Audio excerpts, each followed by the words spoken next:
What's up, everybody? Shawn here with another Live to Roll Live. It's just me and Tom again this week, hanging out with you. We're going to be doing, talking about a little chair setup and whatnot. So we'll just get into a couple quick intros and just kind of get into hanging out and talking. I am Shawn, like I said, C5, C6 quad from a snowboarding accident almost 18 years ago now. And pass it on to Tom. What up, everybody? I'm Tom Conaway, C5, C6, incomplete quadriplegic as well. And I've been paralyzed for 24 years. Coming at you guys from beautiful, not so sunny SoCal at the moment. And yeah, here to chill, talk some chairs, talk some life, just hang out with my boy Shawn and some cool people online. Speaking of, what up, chat? Hi, Donna. How's it going? We miss Yeah, you. I miss you. I'm sure Sean does too. We all got to get together and hang out again for a little family celebration. we definitely will at the expo for sure. Oh yeah. What's up, Andrew? Good to see you again. Morgan, also Good night, Chevy. Chevy, What's cracking, Chevy? Andrew, Morgan. Chevy's working on starting his own YouTube channel. He was asking me some questions earlier on Instagram, Nice. so check him out soon. Hope I'm So that out there. yeah, There in and the then what's chat. up, Celtic Bear? Everybody, and then Morgan asked before about if we're gonna be talking about power assist wheels, and yeah, I'm gonna be talking about my power assist wheels because that is what I have on my chair setup. Cool. So for sure. Hey, what's up, Nicole? Good to see you again. Um, Hmm. all right. Yeah, go to Celtic Bear. This idea was partly inspired by him originally, and Nikki, um, friend of the show, a regular guest on our show and the lady show. Um, But yeah, Celtic Bear and I were talking about chairs, and it, you know, gave me the thought. It's like crazy. Like obviously a topic this is, and I know we've like touched on it in other topics before, but wheelchairs, that's a huge, huge topic for anybody with spinal cord injury generally, unless you're ambulatory. But as we know, and we talked about, there's lots of individuals that might be ambulatory part time, is able to regain significant function, but still relies on the chair sometimes, especially for longer distances and things like that. So the shows out here represent everybody, regardless of your Mhm. level. We're going to be talking about power chairs and manual chairs, and then the intricacies involved with both, and then kind of the process on how you go about getting a chair. For those of you who might be unfamiliar or going through it for the first time. Um, hmm. But yeah, Sean, is there any particular point you want to start, or should we just dive on in? Um, I mean, we could get into our chair setups in a little bit if we want. Maybe we just start. Let's go through a little bit of what the process is of just like if you are starting, if say you're in the hospital looking to get your new first chair or even your second chair, which a lot of times is going to be your first good chair or chair that fits you. Which it's your goal and your job to make that not the situation, because you Right. only get a new chair usually every 5 years from your insurance, and that's way too long to be sitting in a chair that's not right.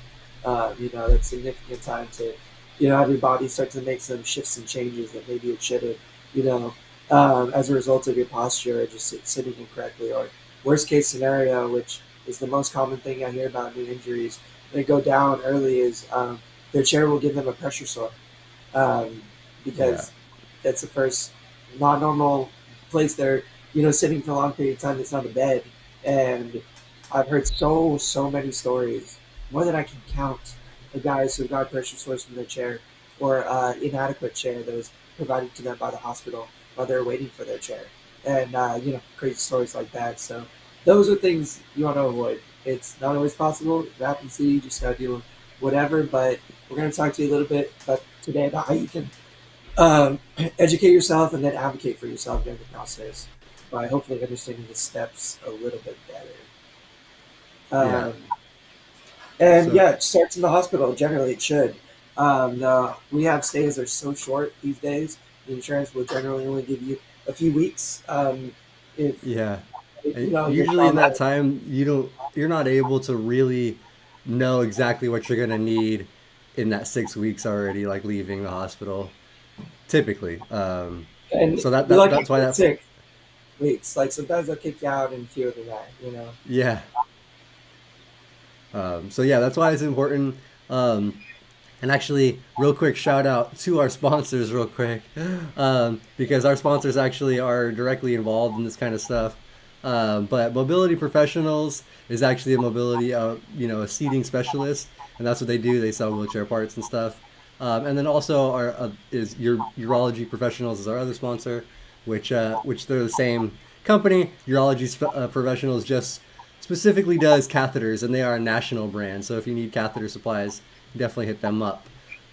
But as And far as mobility pros, that's having somebody like at Mobility Professionals. One of our friends who's a quadriplegic works there and does a lot of the chair fitting. So if you have somebody that's been in a chair for 30 years, helping somebody new get into a chair, that could be a really beneficial thing to have, because they actually know what you're going through. They've done it, and they've seen it hundreds of times. So somebody like that is very, very helpful. And like, obviously, that's not going to be everywhere. Like, that's just for Southern California people here. But there are these companies all over the country. It's just important to try to find the right one, um, and you just have to big call around and advocate for yourself. Go ahead, Tom. big shout Sorry. out again to our sponsors, Mobility Professionals. They are rehab specialists that specialize in a full spectrum of things. They do wheelchair supply and repair, but they also provide rehabilitation equipment that is not wheelchairs. And then there's the urological side where they provide urology, catheters, mostly catheter supplies, but all urological supplies. So if you are in need of a new DME and you're local to the Southern California area, Mobility Professionals is awesome. It's a lot of people that are of the community, understand the community, understands your needs, and you understand the importance of rehabilitation equipment in regaining your independence. I would argue to say that it's probably the most important thing in getting back to being independent is having the equipment to enable yourself to be successful in doing so. Because it is what makes you feel secure, what makes you feel good, what enables you to be functional, period. So, having people who have a good understanding of the equipment, good understanding of disabilities, and how they mesh together, and the importance of getting you the right equipment. That's where finding a good DME, durable medical equipment supply company, like uh, Mobility Pros, but a company that has rehabilitation specialists that know this stuff. And I don't think you can be a wheelchair company and sell wheelchairs without having an ATP, which is an assistive technology professional. That's their job is to understand your disability and get you in the right equipment. So that goes into the process and how this all starts. First of all, it starts with you and your doctor. Your doctor has to submit, request your insurance for a wheelchair. That can take a little bit of time. Um, Initially, I don't know how long it takes, and within when you're in the hospital and the communication back and forth, I think it can be expedited a little bit. But usually, it takes a week or two for the insurance company to get back to you. Yeah. If you have a spinal cord injury, you will be approved for a wheelchair. Um, and that's where you start to work with probably your therapist, PT and OT is like who helped me get my first wheelchair set up, and then an ATP that they're going to bring in from your company that's going to provide the chair. Generally, that's where the ATP comes in. Is they work for the uh, company that specializes in the mobility equipment, and it's a lot of moving pieces. It's a lot of puzzles. It's a lot of parts. You have to track and kind of understand it all. At the beginning, hopefully, there's some social workers in the hospital that are assisting you, or you have some people that are supporting you because initially, it's too overwhelming to kind of understand all that stuff on your own when you're dealing with recovery. Um, but those are the moving pieces, and those are who you generally have to be in communication with. The doctor and the therapist help get the refer you, like submit the request for the equipment that you want. And hopefully you can talk to a rehab specialist or a therapist who has a knowledge and understanding of the types of equipment you might need. The way that it usually works for me is I'll talk with an ATP before I figure out like what kind of chair I want, and then we'll request it. Um, and depending on your insurance, different equipment's available, and you have to navigate that too. Now, this all sounds, I'm like, feel like I'm framing it as like kind of overwhelming, and uh, it's like, how do you know what chair, and stuff like that.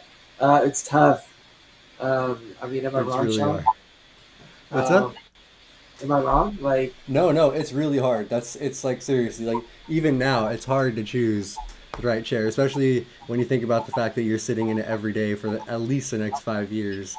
yeah. Um, it's yeah, Um, so just to go over that one more time, you gotta be in communication with your doctor and your therapist who help submit the request for this kind of stuff. Then you start talking to, if your insurance approves it, you start talking to a DME, and your insurance will usually give you a list of DMEs that they work with, and that you could contact. And it's up to you to usually make. I mean, unless you're in the hospital, I'm not sure how that process works, but generally, for anything following that, like it's up to you, the individual, to reach out, make these phone calls, set up this stuff, and get the ball rolling. And it can take weeks, months to get your chair. Coming out of the hospital, it can be really tough. You need to get rid of that sucker quick, and not too quick. Once your body's healed and you're ready to go, but you don't want to be bedbound for too long, and you definitely don't want to be in proper equipment for any measurable amount of time. no. It can be really hard on your body, and it could put you in a dangerous position sometimes. If And you're that's not the other aware thing of you do, those, and and you go have to ahead. make sure you do have like the right specialists and stuff that make sure you know or they like that knows you're gonna need a lightweight specialized chair and stuff like that. If don't make sure you're not put into something that's not compact lightweight if you're getting a manual chair. I mean obviously. Yeah. So those are just Well, that like kind of is the next question is what kind of chair do you get? There's the two obvious styles, which is like a power chair and a manual chair. Um, hopefully everybody in the chat is familiar with those two kinds. Manual chair is one you got to push. Power is one with electric motors that you know. Um, Sean uses a manual chair and I use a power chair. Now, I used a manual chair for a number of years and I still have a manual chair that I can use and do use from time to time for situations where a power chair isn't, you know, convenient to have. It's more convenient to be in that. Um, the insurance used to provide both for me. That's changed. I can only get one or the other now. That's just the way the medical system works. I didn't make those rules. So it can be hard to get both. Usually, if you do want to get a second chair, you have to go through, some sort of nonprofit, get a chair yeah, donated. grant program something. Grant program. Shout out Triumph Foundation, one Yeah. nonprofit that Sean and I are part of. We maybe want to speak on what they do a little bit, Sean. Sure. Yeah. I mean, so besides the grants and stuff, which they do give grants to help out with getting specialized chairs or equipment. Also, like Tom was saying before, sometimes that process at the beginning can take months, and they will send you home in something that's very inefficient and not going to be right for you and could give you sores, definitely going to inhibit your independence. So Triumph Foundation and hopefully other nonprofits around do stuff like the chair exchange we have. So we'll like do loaner chairs and let somebody borrow a chair that somebody else donated that might fit them better than the clunky hospital chair they got sent home in, and at least to cover the gap until insurance does come through and they can get everything taken care of and get their actual chair.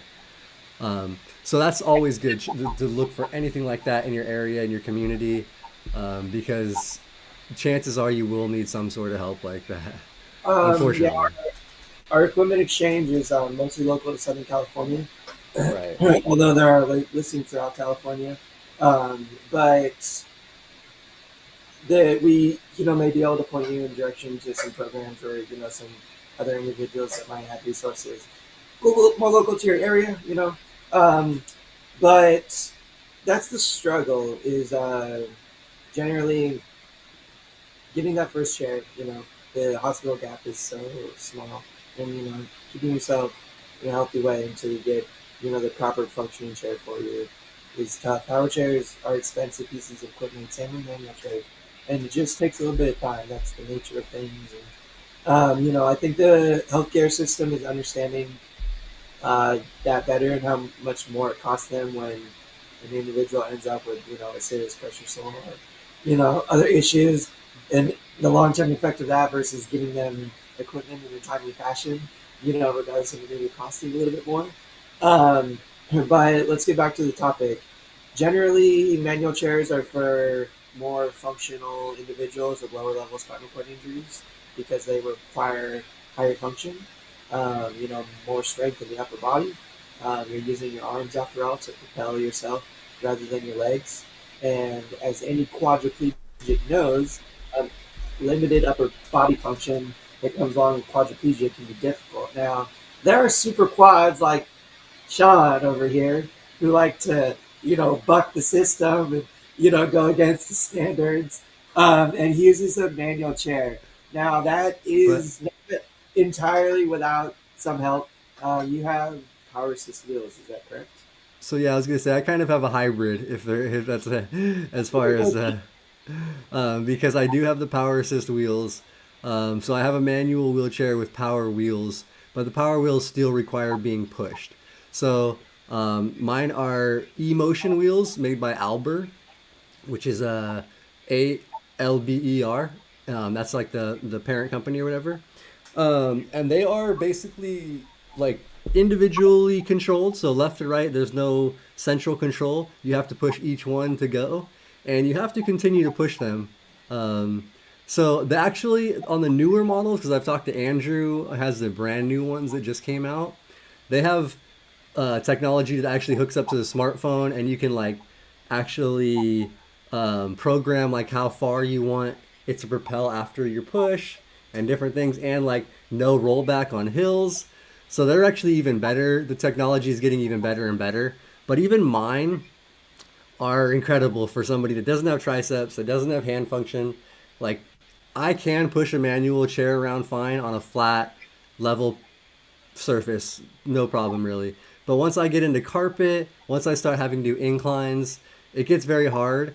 And like I can maybe get through it, but it's going to be really wearing. My shoulders end up burning and being pretty taxed. And actually, I wish Bobby was here. And shout out to Bobby and good wishes to him. We're hoping he gets healthy soon. Yeah. But Bobby is the Yeah. super quad, actually. He's never had a power assist anything. He's literally been in a manual chair with Spinergy manual wheels for, 30 years now. um, so he's the one that's crazy. um, Shout out Super Quad Bobby too. We miss you, man. Hope you're feeling better and we can get you back next week. The show is not the same without you, my friend. You gotta get you barbecuing. But yeah. that that's how I was originally. I had a manual chair, no power assist, for the first couple of years, um, and then I got my power chair just to make enable me to be a little bit more independent, especially at school and when my family would like go cruise long distances, because it was just very fatiguing for me. Sean may be a little less complete than I am, even though we have like same similar like level injuries. I think Sean does have a little bit more upper body function than I do, and that can give him the edge to be a little bit more comfortable in the manual chair long term. Honestly, my biggest issue with the manual chair is it's really hard on my elbows because I have such poor trunk support that like I feel like I'm kind of out of balance all the time. And I never had a bucketed manual chair, which See, is like a that's okay. requirement for a quad. Oops. And I didn't have the right rehab. Sorry, I'm shut off my ninja again, you guys. After last week, um, I didn't have the right rehab specialist early on, and technology and the styles of wheelchairs maybe like just weren't as well known back then. Even though I know they were by the right people, I just didn't have the right people. I've always been in like a straight 90 degree. chair for a quad that's really tough with poor trunk support because the higher center of gravity just makes me feel like I'm tipping over all the time. And I can stay balanced, but I'm using my elbows so much that like they're like gnarly by the end of the day. Like it's just hard on them. Like this elbow is all callous and not happy compared to this one because I used it so much to keep my balance those first few years in my manual chair that it just got all like callous, used up early in my injury. Um, but that's why I made the switch. It was, I mean, honestly, I was so young. I didn't really think about too much going from like the sleek looking manual chair to like my clunky, larger power chair, which they're, a lot sexier today than they used to be. Like the Permobiles are freaking Yeah, they look smooth. nice, honestly. The new power chairs are Um, nice. yeah, I mean, they can look better. There are like better looking ones out there. Not saying that should be a deterrent to anybody who's considering getting a power chair to help enable them. Independence is sexy. Let me tell you, like I was gonna say, yeah. independent you care, is like the confidence and security that gives you is really what you're looking for is like the highest maximum comfort level to enable you to be as independent as possible in your environment. And yeah, I use anti-tippers, Celtic Bear, because we'll get into those stories later. Um, but I, it was a necessity for me because I had such a hard time balancing. I would always lean back, and I mean, you have to have anti-tippers too, right, Sean? So yeah, so okay, I'll get into a couple things real quick that I wanted to actually mention from what you just said. One, I also did just regular Spinergy wheels with before I got the emotions for my first couple years, and it really wore on my shoulders. I had a lot more shoulder and neck pain. So that's when I switched to the emotions. And then on the bucket, that's one of the biggest things is for the bucket. I have 6.5 inches of drop or bucket in my chair. For people that don't know what that means, the front of my cushion sits 6.5 inches higher than the back of the cushion. So my cushion is at an angle, and that helps keep my butt down deeper in the seat and then keeps like my body folded a little bit more like how Tom sits in his manual chair where he's like a little bit more in that folded position, and that's just to give us like a false trunk of balance. Like it gives you kind of some support to help You're, with you're, you're using physics to your advantage. It lowers your center of gravity, your body center of gravity, which gives you a little bit more stability. Your arms are a little bit closer to like the sides, so you're able to, use your upper body to stabilize your trunk a lot easier. And yeah, you're just using some cool tricks to your advantage. right. Which the first time I got into a bucketed manual chair, I was like, my jaw dropped, dude. I was like, this is what it feels like. I'm like, why haven't I had this my whole freaking life? Like, what is going on, dude? But uh, it's just Yeah. how the ball, like, rolled out for me. And that's why, I don't know, like, I hope this podcast is useful to someone and they can listen to it and, hear some of these stories because, I mean, if I had known about, like, a bucketed manual chair when I was younger. Like I feel like my body might be in a different position than it is now. Like I feel like it might be stronger. I might have had a different kind of mobility experience versus the one that I gained in my power chair. Not that I regret switching over. Um, just to give you guys an idea, I had 7 wheelchairs in my life, 3 manual chairs and 4 power chairs. So I've been through the gamut. I've had a lot. My first power chair was a rear wheel drive. They don't really do those anymore, I don't think, because they pop wheelies and do donuts and are more fun than these front wheel drive I chairs. was gonna say I But want one of those. Steam in the chat, he and I had a very similar. The chair that he still uses for his painting and his regular everyday use. Um, that he pays out of pocket to get repaired. I'm sure because they're older style chairs. I had his style chair. So to give you an idea, Sean, that was like my first power chair. Was the one Okay. just for his art and stuff. That old style rear wheel drive, and I think it was Quickie, maybe the first brand. I'm not really sure. It's like it was when I was really young, so I can't quite remember. I think it was Quickie though. Quickie has done most of my uh, manual chairs. My last one was a Highlight, which is that Quickie or is that like a whole separate brand? No, Tylight is its own brand actually. Okay. Yes, Yeah, it's a Highlight. The frame cracked in three places. Highlight reps out there, come at me with some newer, doper chairs because the last one sucked. Um, and it was always hard for me to use because it just was never set up for me properly. Um, but as far as what do you use? What's your manual chair brand? so mine is actually okay, so I have an interesting, I guess. I'm actually kind of in my older chair, which is a Melrose chair, which Melrose is a custom. They make rugby chairs. They're a company Sounds based out of New Zealand. you're coming out of Beverly Hills or something, dude. You they, got that they're, Melrose brand? Is that like the they're, Beverly Hills manual chairs or what? or Fresno, California, whatever, Fresno, Beverly Hills, same thing. Uh, Fair enough. Fair enough. uh, so yeah, that's what it is. And the manual, so like I kind and that's a fully customized chair. So like they literally measured everything, made it to the exact welded specs. And those are hard to get. Those are hard to get insurance to cover. I got a grant to cover mine. My two chairs that I've gotten through insurance have been quickie. They've been quickies, and my newer quickie that I got through insurance 2 years ago now.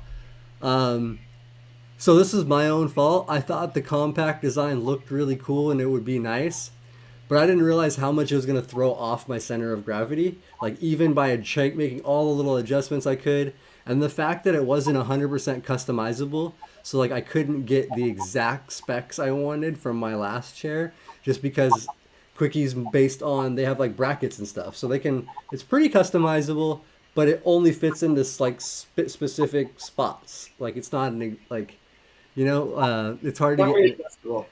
right. So that has been my issue, and I had an issue with flipping the chair over multiple times and hitting the back of my head. So after like I think the fourth time and the one that got me pretty good and left a lump on my forehead from my knee hitting it, I decided I was gonna go back to this chair for now. And I am talking to Dean at Mobility Pros. They have been Dean's been trying to help like personally, just been helping me because he feels bad that I got the chair that doesn't really work for me, but it really wasn't his fault at all. Like he gave me exactly what I wanted, and he advised everything, and I just uh, it was just a design flaw that I didn't notice when I. So that's the thing with picking a chair. The chair looked cool, and I was like, that looks cool. But I didn't look at some of the actual like design functionality of it, and Yeah. you have to look at everything when you're doing the chair like that. Like you And really it's have hard. to. I mean, you have maybe you have an opportunity to get in like some style chairs that you might be getting, but you don't like get a loaner for a couple days to like feel it out and like try to understand like how it might work in your everyday life, which is super hard. Not, I mean, it doesn't happen until you get it, which sucks. I wish there was like some kind of wheelchair loaner program that would give you an opportunity to try things out for a few Test, days. yeah, try before you buy. Exactly. Try it before you buy. I think we had a couple of questions. Let me touch on that real quick. Yeah, I was What actually. kind of powered wheelchair do you have? Permobile. It is also the one that I recommended. There are several different out there. I know Quickie does power chairs too now. Invacare is another big one. Amy Systems is based out of Canada, I think. So shout out Never all even our heard of them. Canadian Huh. viewers out there. I know we got one or two maybe. Yeah, Caitlin has a aiming system, and she's on one for years and like swears by it. In fact, she got a permobile and like you like couldn't like after a few days she was like I can't do this and like swapped it out for Amy because she likes it so much more than the permobile. So it isn't everybody's cup of tea.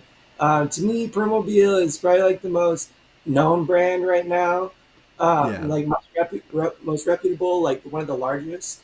But it's also one of the higher ends. I have a higher end model permobile. I have an F5, the one that's approved by the standard insurance, and like Medi-Cal, Medicare, is the F3, which is some minor changes. And I have a seat elevator on mine. massage my Yeah, seats a that's little. a cool feature. Now, that is not generally approved nowadays by insurance. Usually, you have to fight to get that one.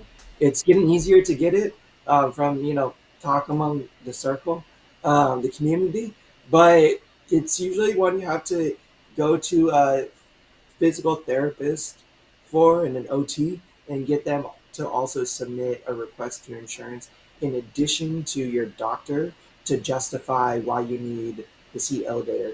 And that's for, you know, ease of use and function in your daily life. Like my reason is like I require to transfer to give myself, I call it like a gravity assist. Like I can elevate above my bed to like transfer down into it, and then I can de-elevate below the edge to then like get the gravity assist down into my chair. And then for everything, I mean, you guys saw me when I was doing the cooking thing last week, or some of you did. If not, go check out that one. It was a really dope video. That is Um, cool. I thought it was. Um, I use it every day, all the time for everything to grab stuff, just for like comfort, to like get up closer to my AC, like dude, for anything and everything you can imagine. And then outside of my home too, being at a friend's, getting onto a hotel bed. I mean, I could go on and on and on. The hotel Um, bed, I think I could see that being a huge plus because those are always hit or miss. Like, yeah, that absolutely, dude. There's a thousand scenarios where you could use it. They're very advantageous to have. Um, But the price tag for my Permobil is $56,000. yeah, Uh, these I crazy never paid prices. that out of pocket. It got covered by my insurance, thankfully. Um, Now I don't have a private insurance, so that's maybe why I was able to get the different style chair. I also fought for 6 months with my insurance to get the style of chair that I wanted, and I knew would work for me and would enable me to be as independent and functional as possible in my everyday life, which is, your goal for your chair. So advocate for yourself if it comes down to getting what you want, even if it might be a little higher end, might be a little bit more expensive, bells and whistles. Yo, they're available, and you should fight for it if it means making your life easier. Um, Now, the stuff that they're coming out with is awesome. Don't get me wrong. The F3 is a cool chair. The M3, which is a variation on that, it's a mid-wheel drive instead of the front-wheel drive. So it has six wheels. It has two power in the middle, and then four casters. Two on the front, two on the back. The way mine is set up is I have two power-driven wheels on the front, and then two casters in the back. Um, it's great for mobility most places. I can get up like little, like 6-inch curbs too in this chair, which is pretty Nice. substantial. Um, it has these little front anti-tippers that kind of are spring loaded, but lock in place after you lift them an inch. So if you get them up on a lip, they kind of give you the lift to get up over the curb, which is a really cool feature, honestly. Um, That's cool. I I have the speed package in mind. That's what they call it. They like ramp the motors up to 7.5 miles per hour instead of 6, so I can cruise a little bit faster in my power chair. Um, I don't know if that's standard or if I just like sweet talked my DME into doing it for me. Um, but that was kind of cool. I can't go beyond that because it just becomes a safety issue. Stopping on like greater than the 30% grade, like there's a high chance you flip over forward. Um, Yeah. so, so I haven't hacked it yet and got it to go faster, but I know these electric motors have more potential that I can squeeze out of them. I just haven't done it yet. Oh, dude, the electric motors they have nowadays are incredible. Like even because I Oh mean I yeah. don't know if I do like the RC cars and stuff, and man, like electric they got these little brushless motors that like I mean even in the real car vehicles now electric. I mean it's incredible. But yeah, you fly in your little chair, man, and you So also put some mileage down. Caltech and Quantum said it like they're all 50K. It's Yeah, all about your Mercedes. Like it's like 50K for a power chair, 25. Between like 12 and 25, or maybe even more for a manual chair. I know they're usually not less than 12 or 15K, even for manual chairs. But that's just um, dang. the, J Max says his is restricted to 4 miles an hour. Tom will smoke you, man. yeah, He'll come to race. J Mac and Celtic. I'm not saying it to rub it in. Uh, Um, I it's just like that's just my setup. I know I'm like lucky and fortunate to have it. Um, it's funny, like my justification for it all was like I was in college at the time and on a really large campus, and I also lived, nearby, and I depended on my chair to, get me back and forth, and that's what I had them write down on the insurance justification. It was like necessity, in order to like travel, efficiently, or like so. I forget the phrasing that the doctor did, but I mean, it sounds weird, but that's what it came down to for me in getting this stuff was first of all, having a case manager, so an insurance rep that I was speaking to, that could then write up justification that I could tell them rather than, you know, them just getting word from my PT, my OT, and my doctor. Um, that getting case manager, can't stress that enough, especially if you're like, not all insurances have them, but your insurance does. Try to get a case manager and an insurance representative to open up a case for you. Um, and then I sat down with my doctor and we tried to like put down the right verbiage to like justify it. It's really a matter of coming down, creating a medical justification for your um, chair or whatever piece of rehab equipment it is. Now, my medical justification is like if I need to get to a bathroom in a convenient, timely manner, like I need the equipment to allow me to do so. And it's a medical necessity that I, be able to access facilities in a timely manner. It is for everybody. Now that might sound kind of silly, but it worked. Dude, like my uh, doctor, my like PTs, like they submitted so much, but it also catches the attention of the insurance and be like, okay, this guy like knows what he wants. Insurance doesn't pay much money, fortunately, about like taking advantage of your health, but they're also liable to provide, you know, quality of life and the right kind of equipment. So that's when you got to advocate and just hold them accountable. Sean, what um, bells and whistles you got on your manual chair? You got any kind of custom stuff? I know you got like um, your camera mount and stuff that you like build specific. But is there anything like I want to talk about some accessories and some stuff for like power chairs that are cool since we started talking about like the seat elevator. But outside your power assist wheels, do you have anything like shout out any like cup holder companies that make cool ones or anything like that? I don't have one, but I did see one last time we were at the expo that Austin bought when we were out was out here. Um, and it's like a magnetic clip met one. It looks and you can actually switch out the cup holder for different like attachments. That one looks cool, but no, I don't have anything. I have a bag, a pouch on the side of my bag that's made by Melrose. That's like fitted, that sits like right down the bar of the chair, so it's really easy to access next to my thigh. Um, that's like one of my convenient, easy features. Is just like that little bag. I can just reach right down here, like slide open the bag with a little. I have a zipper pull on it, open the pocket, and besides that, and the emotions, I got my tip bars that I don't take off. Which, oh yeah, I didn't mention before. I think I got a little sidetracked on that stuff. So I do have the tip bars because, one, because I get trunk spasms that just kick me back sometimes. Two, I just do those pressure reliefs back and occasionally go too far and tip.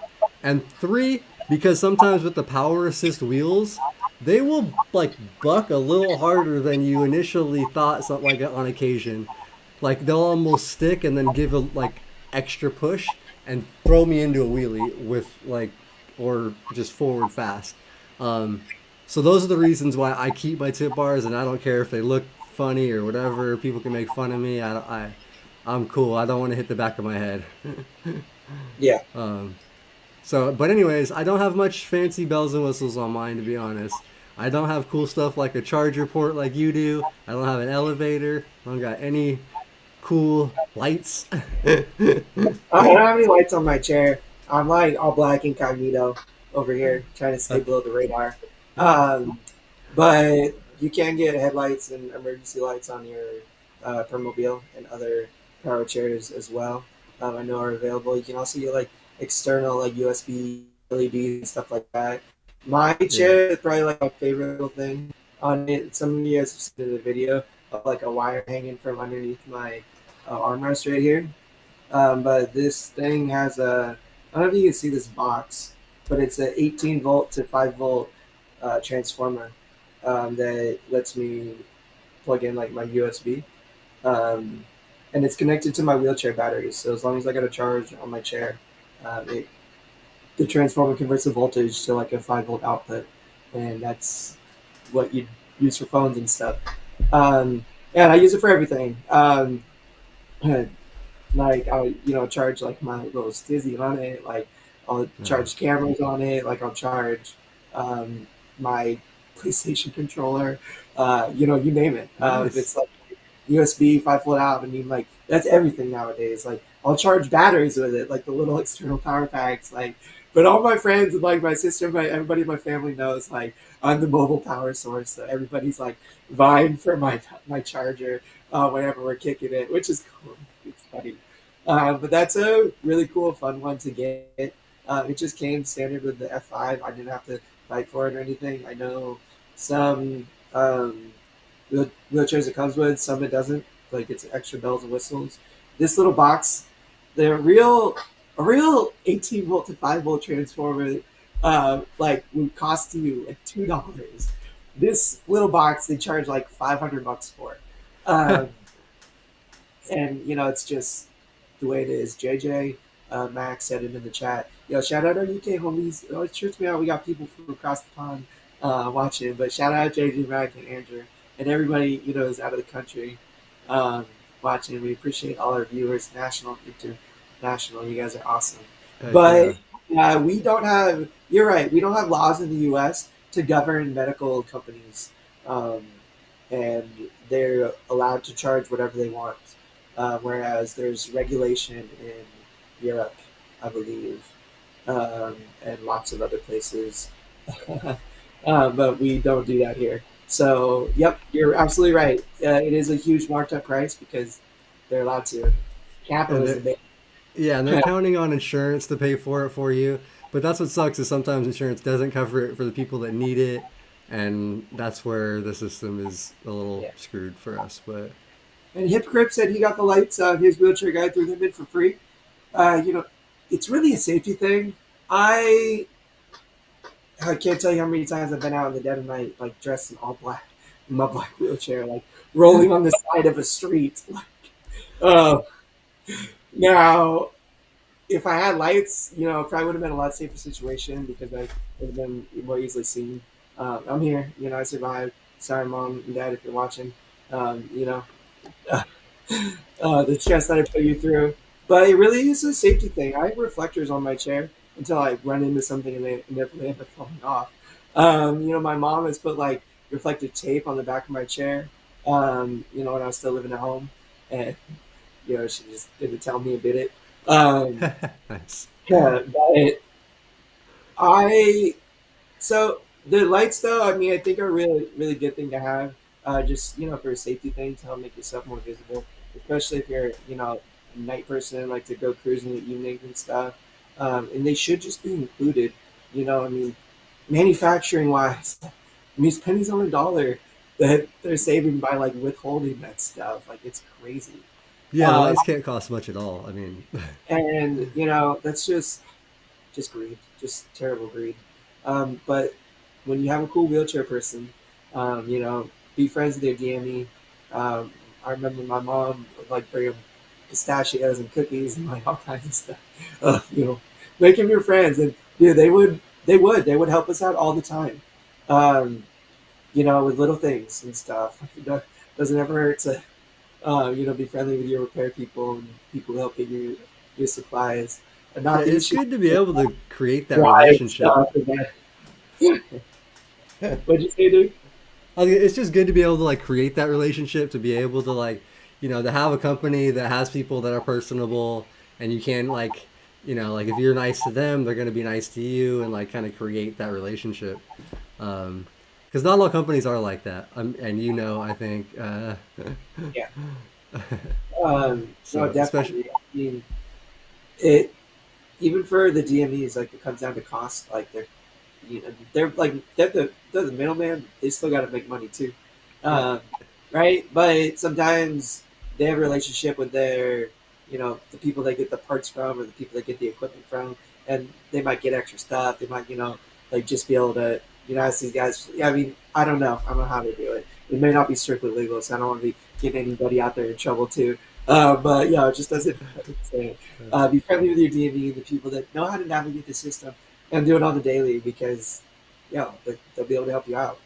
Um, yeah, the Celtic Bear said the Quickie Lights package is 800 bucks. $800, yeah. That's pretty pricey. That's crazy.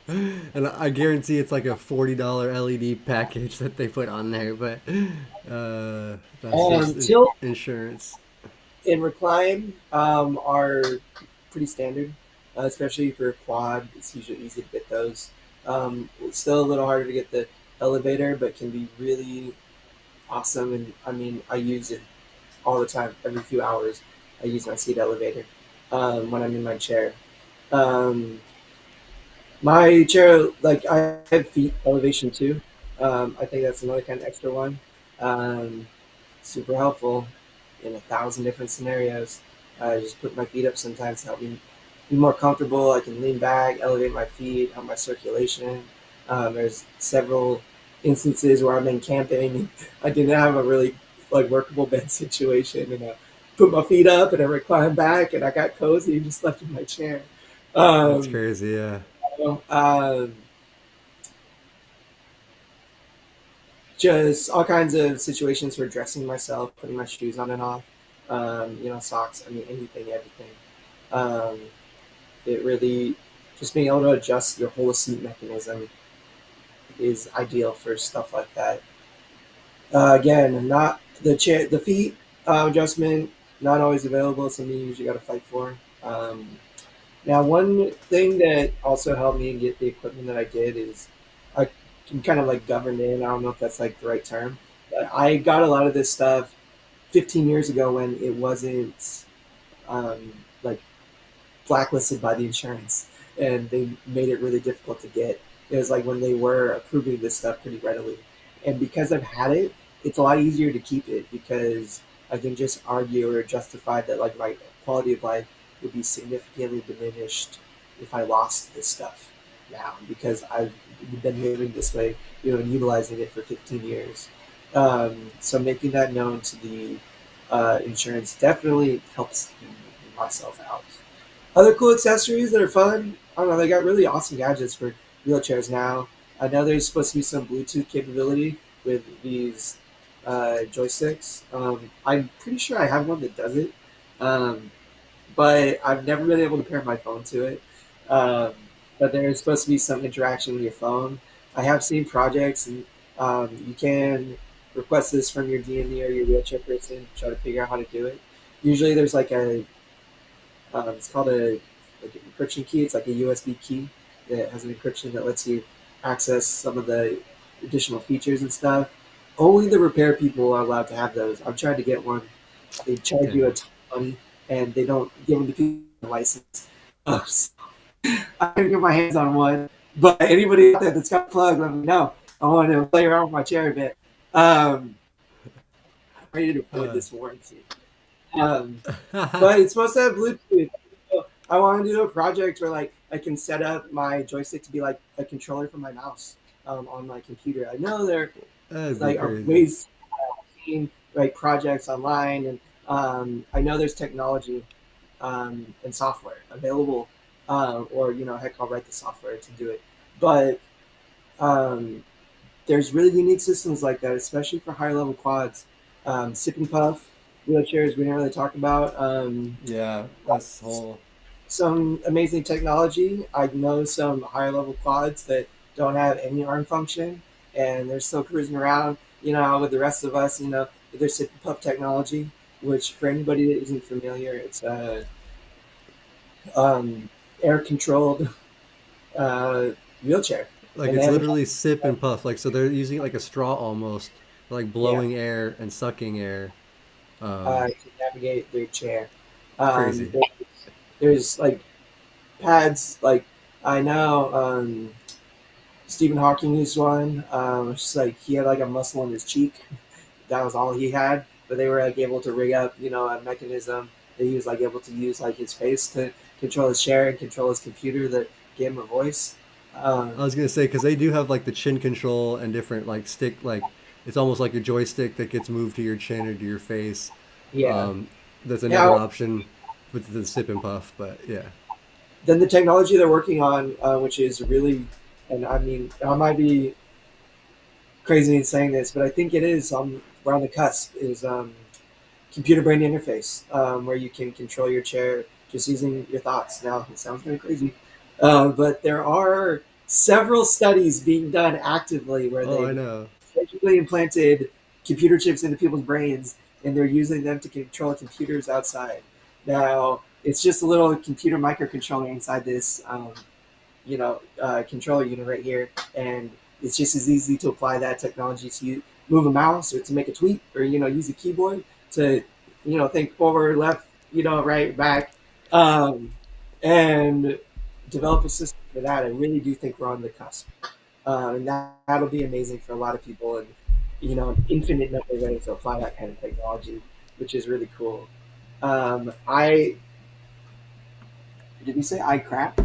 Uh, Is that I? There might be eye gaze systems out there. I don't know if that's what you're referencing, Celtic Bear. But eye gaze is another system that they use to control electronic devices outside So your body. those are cool too. I saw that at the Abilities Expo a few years ago, and I know a couple people that use it. Like we know some quads that use the goggles, and like yeah, you point and like electronics light up, and you can do everything just by like looking and blinking and different stuff. It's Yeah. incredible. Yeah, the technology is incredible. And let's shout out real quick. We're gonna be at the Abilities Expo March 4th through 6th in LA, where all this cool ass technology is going to be on display. So come out and And check it out if you hopefully, are in LA. we're going to be there in person. And we So will if be you want there. and kick it with Shawn and Tom and Bobby and Brianna and the Literal fam in person, yeah, you know where it's going to be. Yeah. And that's And where all this stuff, like all the newest tech, they're going to be getting showcased and stuff like that. yeah. And they have some really cool stuff. And I was going to mention on that tech piece, like the Bluetooth stuff.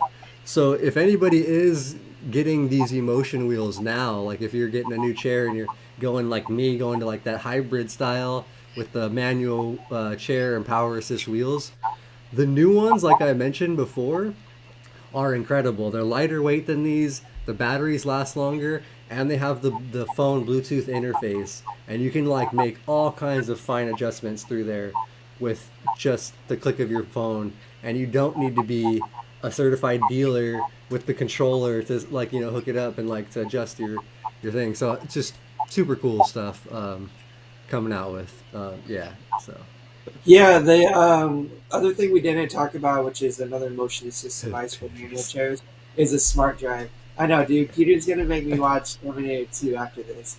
Come on, dude. Right? Skynet is inevitable. We will all be taken over by our robot overlords at one point. Hopefully, it's not in our lifetime, but we'll see. Uh, Let's hope not. yeah, I'm just kidding. Just kidding. Uh, Yeah, and Renee, Microsoft is a really cool company.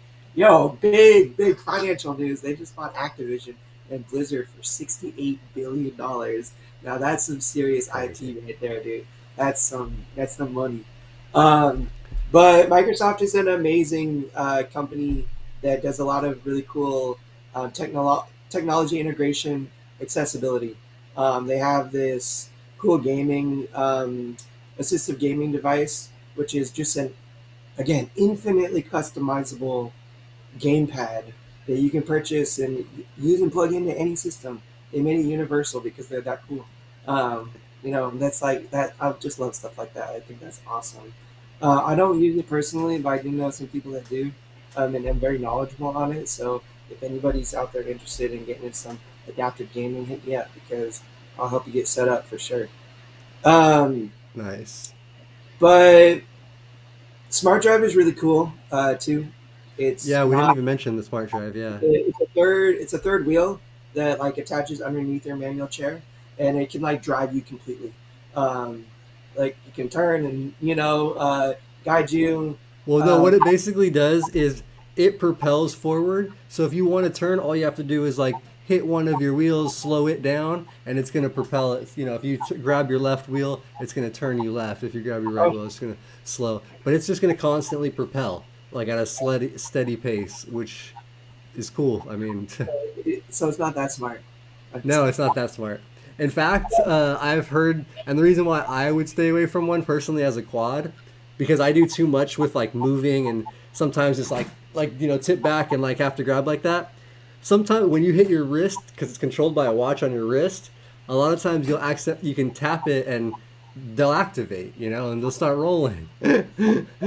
So if I'm like, somewhere where I shouldn't be rolling, like I don't know, I could see it being a little dangerous for me, I met the personally. designer and the engineer who developed and like first built the smart drive. He was at like a Rolex event that I was invited to, and he was really cool, awesome, amazing guy who was like extremely passionate about like developing technology to enable individuals like myself. I forget his name, but big shout out to that technology and all motion assist technology. I think that's the coolest stuff, and I hope that's like where we're headed, which is like more compact, lighter weight chairs with just cooler, better technology that's going to allow us to have the same kind of power assist, but being a cooler, like smaller, lightweight, easier to take around chair. Yeah, there's the JMac said Smooth by Invacare, and actually Alber, the company that makes the emotions, just launched one as well. I forget what theirs is called, but it's the same similar technology with like the drive wheel in the middle of your chair, detachable. But yeah, pretty. It's cool, man. It's just really cool stuff that's you can Yeah, get out here now. And somebody earlier asked in the chat, I meant to go back to that, about titanium or carbon fiber chairs or aluminum. Mine is titanium, not carbon fiber. I wish. Actually, no, mine's aluminum. Mine's not titanium. Titanium is expensive. I'm pretty sure. Or is mine titanium? I honestly don't even know. I know it, my it's an alloy, I'm my sure. rugby chair is aluminum. I know that because a titanium rugby chair is like $15,000. That I know for sure. Uh, Yeah, it's probably a mixture. It's some like aluminum alloy that's like got more strength to it versus just like aluminum. Um, But what are lights? They have a TI in the name. Does that mean I they're believe they are titanium, so that's why I uh, think that they might almost all be titanium nowadays. But if that's the case, then don't let the name fool you because maybe it's just my fat ass, but the frame cracked in three different places on my chair and made it unusable, like not safe to be in. Now, like we could talk about metallurgy and some material science here, but titanium is strong, but that doesn't necessarily mean functional. Like stronger metals can sometimes be brittle, so if you just right. put like stresses on them in the right places, they're going to crack and not be as strong as they're meant to. So flexibility can be a huge thing when it comes to getting the right kind of material for your chair. Carbon fiber and material science has just gone above and beyond. But don't let like my experience like spoil you. Whatever they give you, I'm sure is probably tested like crazy and like pretty cool material. But just don't let the name like titanium versus aluminum like sell you on like one or the other because that's not necessarily like mean that it is actually stronger. And they do make the carbon fiber chairs. Like our friend Robert has a carbon fiber chair. It's like 12 pounds the frame. It's incredibly light and really cool. But also, I don't believe those are covered by most insurances. You really got to have a good insurance or go through some stuff. But if you're looking for like absolute lightweight, whatever, like they do have that option, and they're really cool. I mean, I can lift the frame up with one arm, like I did at the Abilities Expo before. It was incredible how light it was, to be honest. Yeah.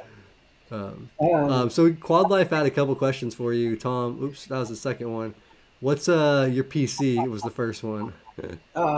for sure, dude. Let me just nerd out. Right, this is my moment. This is what I've been waiting for. I mean, it's nothing fancy. It's a pre-build that I got from Best Buy. Actually, it's just a CyberPower pre-build, and it's like got a i7 3060 Ti for the graphics, 3060 Ti RTX, and Yeah, 16 gigs of RAM, nothing crazy, just standard. I want to upgrade the RAM, and I want to maybe build on it in the future. But we'll see. Um, I got something that I could hopefully do that too. But it's just Black Friday nav that I got this year because I needed a new PC, and it had a good graphics card in it. Which anybody that's familiar out there with PCs and computers, it's hard to get a 3060 Ti for an MSRP value, and that was like about as close as I could get to it by getting a pre-build. So that's what I ended up going with. Now, enough nerding out. Sorry for those of you who didn't understand that. Um, how often do you change your chairs? Usually every 5 years. That's when the insurance will allow me to request a new one. Yeah, that's what most insurances do, like Medi-Cal, Medicare, and all that. They approve every 5 years, so that's just basically what you're stuck with, unless you can get a grant or some other, something to help hook you up.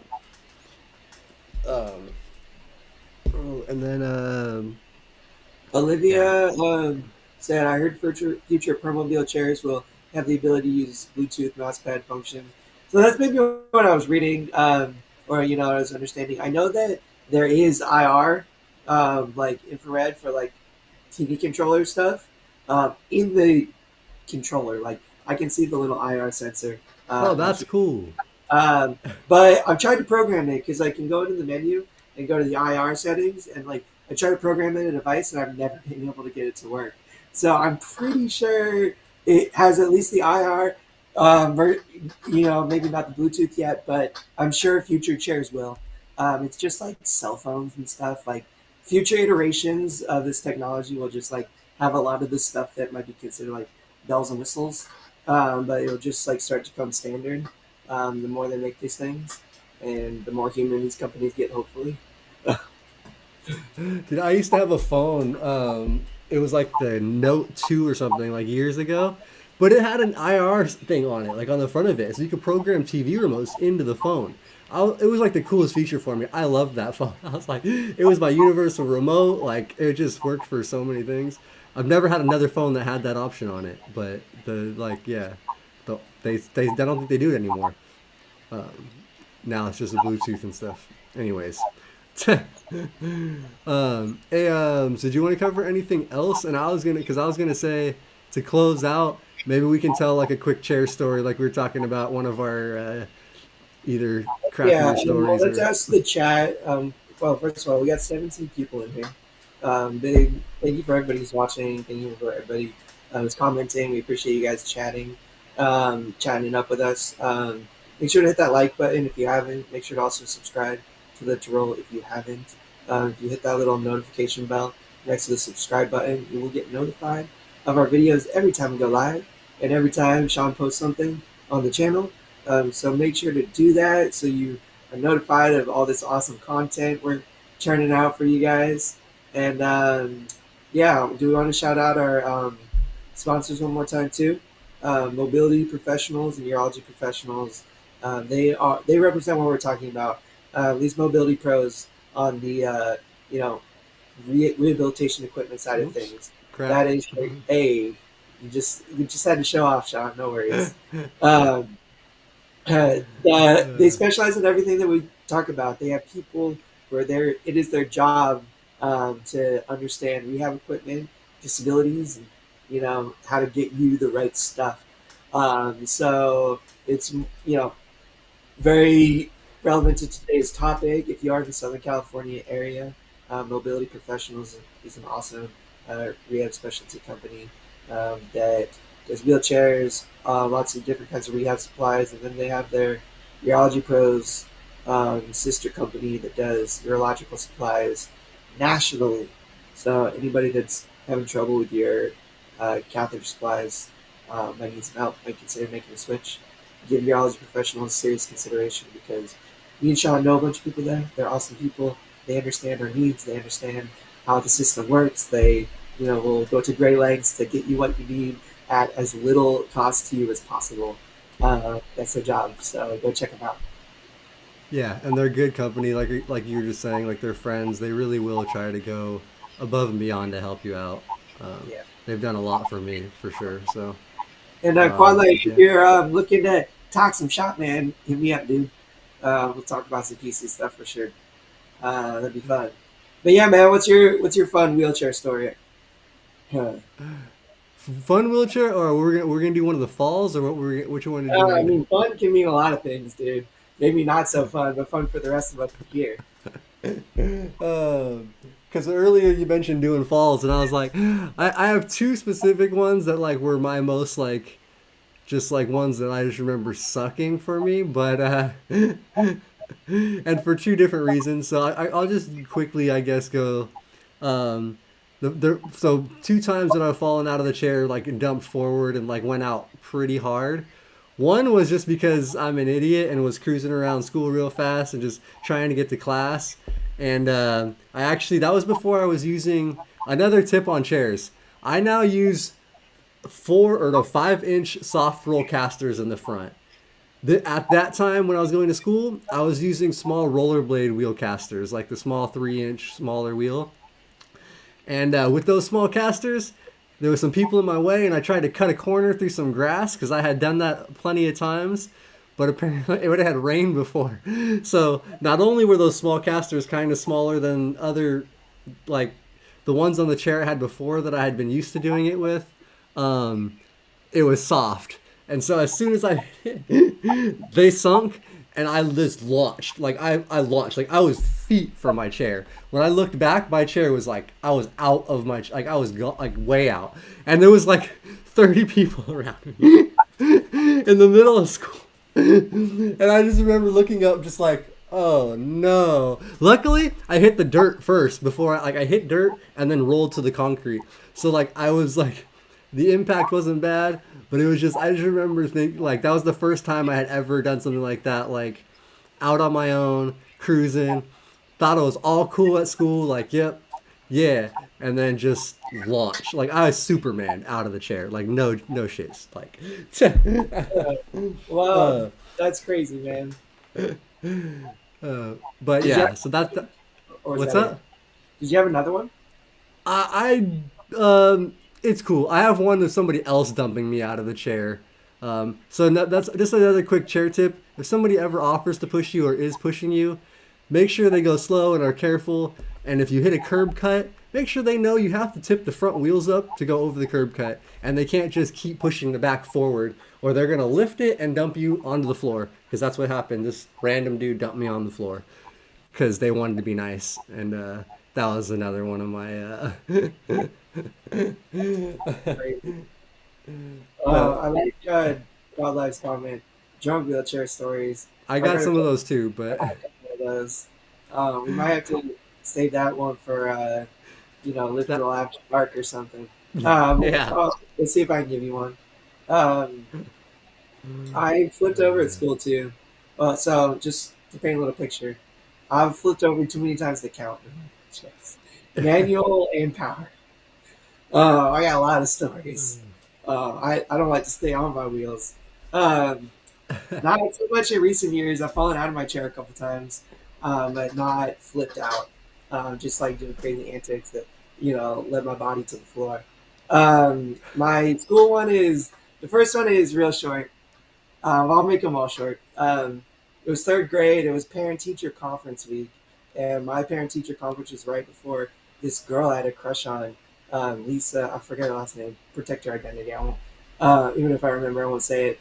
But we were hanging out while our parents are like waiting for the parent teacher conference, whatever. So like little player Tom over here was like trying to show off in my wheelchair, and I was like talking to Lisa, and I went to like pop a wheelie, but my casters, like my wheelchair, my wheelie bars weren't on there, and I popped too much of a wheelie, and I flipped back and barked my head really bad and just completely embarrassed myself. Um, and then the other like pretty humiliating time in my power chair, we were doing it was like eighth grade class photo in front of my middle school, and we were on this like big like grass like thing surrounded by concrete in front of the school, in front of the sign or whatever. And my whole eighth grade class, all my friends, all the teachers, all the staff are all lined up. These like rows. I'm the shortest, So they wait for me. They're like, all right, Tom, go drive up to the front. And I go to drive up to the front and I go onto the grass. And there was like a drainage thing that had been dug, but grass had grown up and made it look pretty much invisible. And my front tire went into that thing. And I mean, it felt like it happened in slow motion because like everybody was just staring at me, like already. And then my chair flips over, like I drive into this ditch and my chair just goes right over to the side, and everybody just silence and gasp. And all you run over, and I just hear like my homies like laughing at me in the distance, and like everybody talking. Those are friends. That's a real friend. Those are the real homies. And that was pretty mortifying. Um, like it was just crazy. And I flipped over in my chair drunk, but I'm not going to tell that story right now. The only drunk story I will tell is just like it's just a cool story. Um, it was my second year being moved out, like on my own, living independently, and I had made some friends down here in SoCal. Um, and it was my birthday, and we decided to go to North Hollywood to go celebrate. And my plan was I didn't have access, I didn't have any kind of transportation service at this time, and buses stopped running in California at like 1 a.m. usually, um, between 1 and 2. There are some 24-hour lines, but very few. And we had partied. I had like 4 Long Islands that night on top of some other stuff. Like, I was swerving, and it was like 2:30 in the morning. And I tried to call an accessible taxi. Like that was my plan, like to get home was to call an accessible cab. Also, not really feasible at 2:30 in the morning. There were no accessible cabs in my area, and the company refused to send one to come and pick me up because it's like the driver's decision, and it wasn't worth it for them to drive to me for like not that big a trip, I guess. Um, so I was stuck in NoHo, and I was like talking to my buddies. Everybody except for the one homie who was gonna drive everybody home was like pretty fucked up, and um, I was like, you know what, you guys, I'm chilling. It was already 2:30. I'm like, the buses start running at like 4:30. I'm like, I'll just kick it until the morning and take the bus. Like, I didn't really care. It wasn't that long to chill. I was just gonna like close out the bar and kick it. But they were like, no, dude, it's your birthday night. We're not gonna leave you no like stranded like on your birthday. So it was a group of us. It was 4 guys, and then 2 ladies, and my buddy had this like SUV, and I guess there was another. I think a few people Ubered home, but the 4 homies stayed, like my bros, in school, and my buddy had this like little 4-door SUV, like a smaller one, not like a real SUV. I don't know what they're called, like a Rav4 if anybody knows Yeah. about it. Okay. Smaller, sporty, like 4-door, and the seats folded down in the back. And dude, we did this with my 360-pound power wheelchair, which I don't know if anybody's ever tried to lift these things. Like they are not easy to move around, let alone like lift up into a vehicle. So I was drunk. I mean, I was not like blackout or anything, but they tossed me in the passenger seat, like up front, which is like the coolest feeling for anybody who hasn't ridden in the car a lot. Like I just like felt really comfortable, like it, like felt cool to be in that seat. And then my buddy's like, I just hear all this commotion and plastic like scraping and cracking. It's like, oh God, is my chair gonna work after this? Is my buddy's car still gonna be okay? Like, what am I gonna have to like pay to get repaired after Oh. this night? Like, I wasn't quite thinking about that yet. But everything ended up being good. Dude, they put my chair on its side in the back of his car, which like weighed the car down. Like you can see it like It's like dragging, like. hey, like the springs like pressed down, and Oh, nice. when we all piled in the car, like it was a lot of weight probably for that vehicle. But dude, we put on some Biggie, started like bumping some dope hip hop, and like just cruised home at like three. It was like 3:30 at this point. Like it was super late. Got back. They got my chair out, got me back in it, and it was good to go.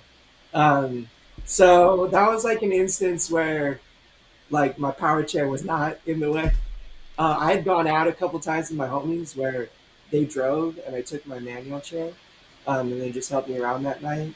Um, like I had friends that I was comfortable with transferring me, and helping me out in that regard. Um, they were familiar enough with me at that point, and willing to help. Um, and I mean, they're the bros, like awesome dudes. Like shout out J1 and Danny and everybody that night as well. That was so cool. But you got cool ass homies. You make situations work regardless of them. I don't really recommend that. I always recommend trying to plan out your night, make things go smooth. Like work that night, it was super cool to be like cross faded in my buddy's car, like bumping some cool hip hop, like driving home at like 4 a.m. That was definitely a bucket list item. I was happy to check off, but not something I'm really looking to like repeat anytime again because it probably wasn't safe. I could have messed my chair, could have messed his car up. I'm pretty sure I did mess his car up a little bit, but he just never said anything. Uh, and um, you know, Uh, situations work. Um, and yeah, that's my drunk quad story. nice. And yeah, that's one of the things with the power chairs. It does make it a little harder for like if you have to put it in a vehicle. That's might not be the easiest. Yeah, Um, no, I mean, so you can hit any kind of significant height. Like, you can muscle around the chair, push it maybe a little bit, especially if you get a manual. But like lifting it several feet into the air and then getting like no. that's I mean, yeah, that's super before crazy. younger, guys in college, like the ones that were, able to do it. But for everybody's body safety out there, you don't be trying to, manhandle a power chair because it'll hurt you. Definitely. Yeah, for sure. Oh man. Uh, Uh, Dang, we could just talk crazy wheelchair stories um, all night long. But yeah, you guys are gonna have to wait for that. Tune in to future episodes of Live to Roll to hear more crazy ass stories from Shawn and Tom. yeah, that'll have to be just its own show in itself. Is just the party stories. Yeah, we'll have to do it on a day where no family is watching. If you Oh guys yeah, want the real that's deal. some good, like flipping over stories, but I also have some good like falling out of my chair stuff. Just Uh, like you. so I'll do a really brief. There was a drunken night that I had at the bar, partying pretty hard, pushing in my chair, and I guess I missed the rim or whatever, missed the push, and just kind of fell forward. And apparently, according to everybody around me, it was extremely graceful. I kind of somersaulted out, and as I did the somersault, when my head was getting to the floor, I yelled, "Man overboard!" and roll to catch the attention of everybody. And I don't know. That was just one of my random drunk roll. I don't even know where I came up. Man over. I just That's yeah. awesome. We gotta do That- like the ladies show did. We gotta do like bar stories all the time. Dude, I have yeah, so we'll do some of those later. many That was just stories. a brief. I always just thought it was funny, and all my friends would like for years like anytime I'm gonna look like I'm gonna fall, I'm like man overboard, like. That's so great. But yeah, that was my Um, stupid. I hope everybody enjoyed today's show. I hope we were able to um, provide some useful, meaningful information in the midst of the not so useful information. Um, but again, like always, if you guys have specific questions, which is usually what a lot of this stuff like comes down to, don't hesitate to reach out to either of us individually. I know both of us would be happy to answer questions if we have the knowledge on hand, or if not, we know some rehabilitation specialists that we could get you in touch with, and some really smart people that will definitely be able to help you. So don't ever hesitate to reach out to anybody in the chat, anybody watching this in the future. And yeah, appreciate you guys. Yeah, for sure. Thank you guys for watching. We appreciate you. Let's real quick last shout out again to mobility professionals and sister company Urology Professionals. Thank you guys. Awesome companies. Check them out. All their information is below. Oops. And yeah, we look forward to seeing you guys next week. We'll be back with another topic next Tuesday. Brianna will be on Thursday with the women's show. So check her out coming up. And we'll see you next time. Live to roll, everybody.